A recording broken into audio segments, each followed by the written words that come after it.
Communication is a very funny thing. One tendency that I have that I've been working on improving is that I actually like to help people.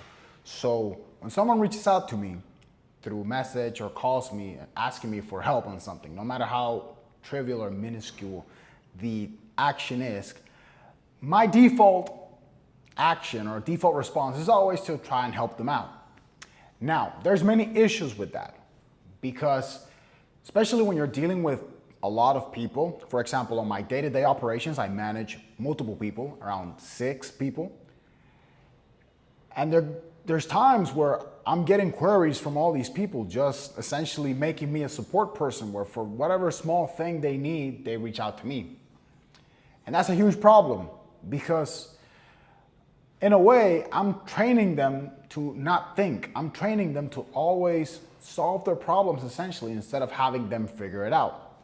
And this is something that I was discussing with my mentor, and he was advising me on just pointing out the fact that, hey, I really need to make it a point to not only protect my time and my attention, but protect my intelligence, because I can't diminish myself to always be the Mr. Here saves the day, Mr. Support Man, whenever any little issue comes up. And that's something that I've been learning recently, particularly in the day-to-day of the business, right? Just as managing people, that's a skill set that I'm developing and I'm in progress of improving. And that's been one of the biggest things, because one thing is, of course, building systems and SOPs so that people follow them and you can reference them whenever they have an issue, like, on a day-to-day, a question, how do I do this, or what do I do in this case? There should be an SOP or a system in place to always point them to. But one fault that I've been committing is that even on the cases where there are SOPs in place, my instinct is always just to go out and help them. But then I'm also training them to not do the work. I'm essentially doing their work for them. And it's funny because this also extends to not just in work or in business, but also in any type of relationship. Think of your family members. If you're always which is fine, part of me does take pride in being the person who first comes to mind when a problem needs solving.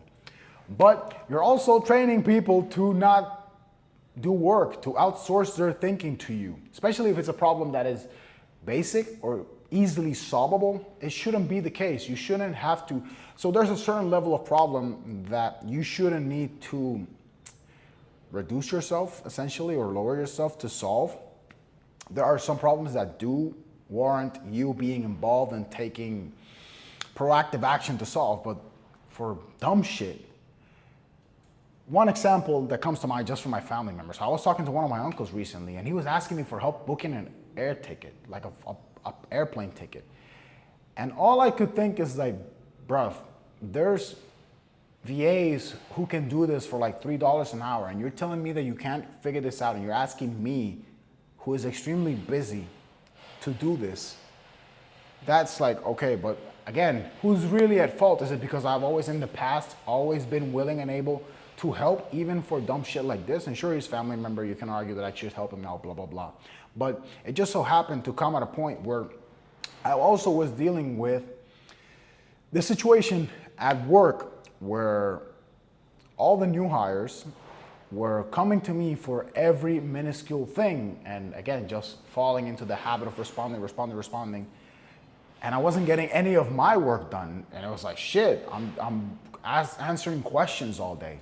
And that's really a point in terms of communication in the workplace, in your business, with your family members, with your significant other. Doesn't matter. You have to set a standard. You have to set communication guidelines as to how you want people to communicate with you. Funny enough, I actually implement this, or I'm very strict about implementing it in other areas of my life. For example, you will never reach me when I'm at the gym or when I'm working out. Immediately my phone goes on airplane mode. I'm inaccessible. That is sacred. You cannot reach me at that time. Same when I'm recording videos. Everything is blocked. Airplane mode, you cannot reach me or interrupt me. But I was letting those small windows of availability way too accessible to issues that really shouldn't be issues.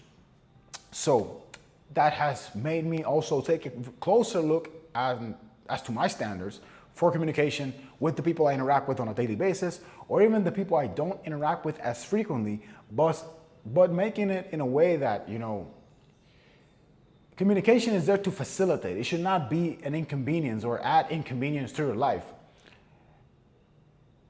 And now I'm taking those lessons, the same lessons that I apply in, let's say, when I'm at the gym, that no one can reach me there, being very selective with the people I interact with, how I respond or how accessible I am.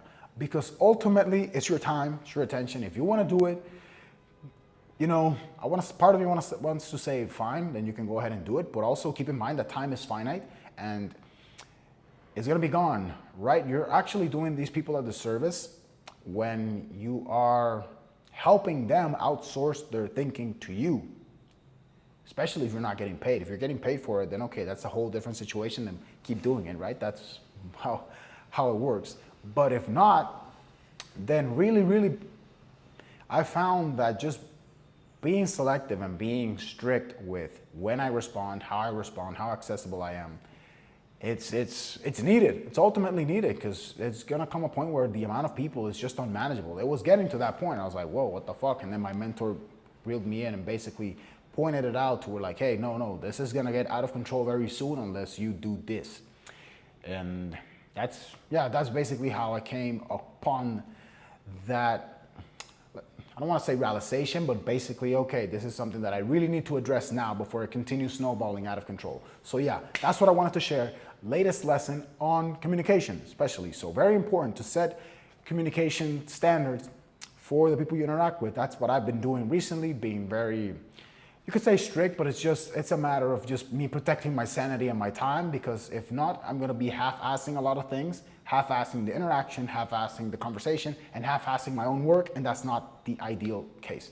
So I'm actually even went to the point where I started writing out my preferred forms of communication.